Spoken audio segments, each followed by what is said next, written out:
साथियों नमस्कार। Pet wellness with doctor Jitendra Kalra में आपका एक बार फिर स्वागत है।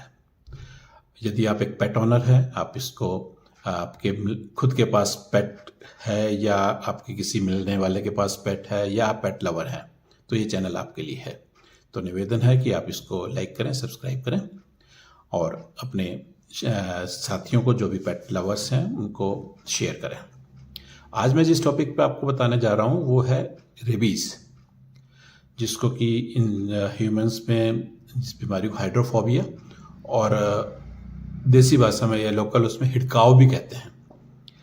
जी हाँ, रेबीज़ आप सबने ये नाम सुना हुआ होगा। ये एक पागलपन से संबंधित एक बीमारी है जो ज़्यादातर कुत्तों में देखी जाती है, चाहे वो आपके पेट डॉग्स हों या एक वैसे नॉर्मल डॉग्स हों जो पालतू नहीं है, उनमें भी ये बीमारी काफ़ी हद तक देखी जाती है। और इसके अलावा भी सभी जानवरों में, चाहे वो गाय हो, भैंस हो, बकरी हो, सभी जानवरों में ये बीमारी देखी गई है और इंसानों में भी यह बीमारी देखी गई है, जिसमें इसको हाइड्रोफोबिया नाम दिया जाता है।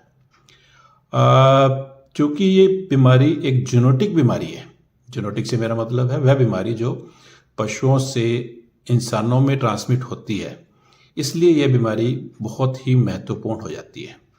और अगर आप पेट लवर हैं, पेट्स के टच में रहते हैं या किसी भी जानवर के टच में रहते हैं कि उनके देखभाल के लिए या जैसे भी, तो आपको इसकी पूरी जानकारी होना बहुत ज़रूरी है।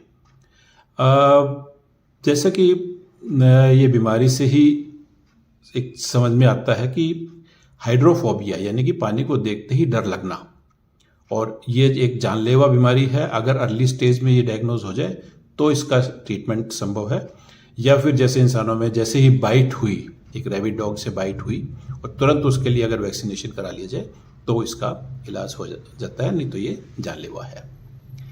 अब प्रश्न ये आता है कि इसके कैसे पहचाने कि ये रेबीज़ है या क्या है, और ये क्यों होती है, कैसे फैलती है।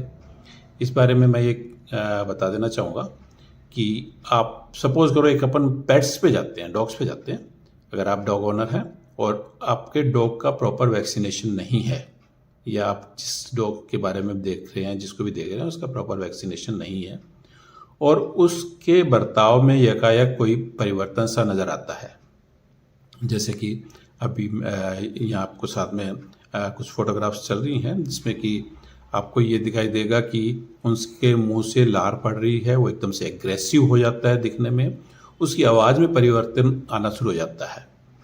एक इसमें जो है लैरिंजियल पैरालिसिस हो जाता है, यानी कि वो कुछ खाने की कोशिश करेगा या पानी पीने की कोशिश करेगा, लेकिन वो उस पानी को नहीं पी पाएगा या खा नहीं पाएगा लैरिंजियल पैरालिसिस की वजह से। इसके अलावा ये जैसे आपका पेट डॉग है, आपके बुलाने पे आ जाता है, लेकिन आपके बुलाने को वो रेस्पॉन्स नहीं दे रहा, आपको बुलाने पे आपका कहना नहीं मान रहा, तो भी आपको थोड़ा सा इसमें एक शक हो जाना चाहिए कि कहीं इसको रेबीज़ तो नहीं हो गई है।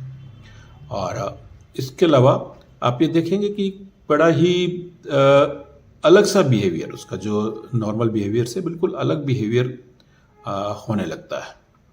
तो ऐसा कुछ भी अगर आपको अपने पेट डॉग में लगे और उसके बाद जैसे ही आप उसके नज़दीक जाएंगे या नहीं नज़दीक नहीं जाएंगे तो आप पे हमला बोल सकता है, आपको बाइट कर सकता है। और जो एक सबसे ख़तरनाक चीज़ है इसमें कि क्योंकि अगर उसने आपको बाइट किया तो उसके मुंह से जो लार निकली है वो अगर आपके संपर्क में आती है और आपके शरीर पे कोई घाव कर देती है, हल्की सी खरोंच भी कर देती है, तो वो एक जरिया बन जाएगा आपके अंदर उस बीमारी की ट्रांसमिट होने का।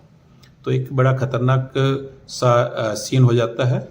और इन केस यह हो जाता है तो इसमें मैं आपको ये राय दूंगा कि आप तुरंत उसको वॉश करें। जी हाँ, किसी भी साबुन से, किसी भी अच्छे साबुन से उसको खूब लगभग 10 मिनट तक रगड़ रगड़ के साफ करते रहें। उसके बाद उसके ऊपर कोई भी एंटीसेप्टिक लगा के आप डॉक्टर से संपर्क कर सकते हैं।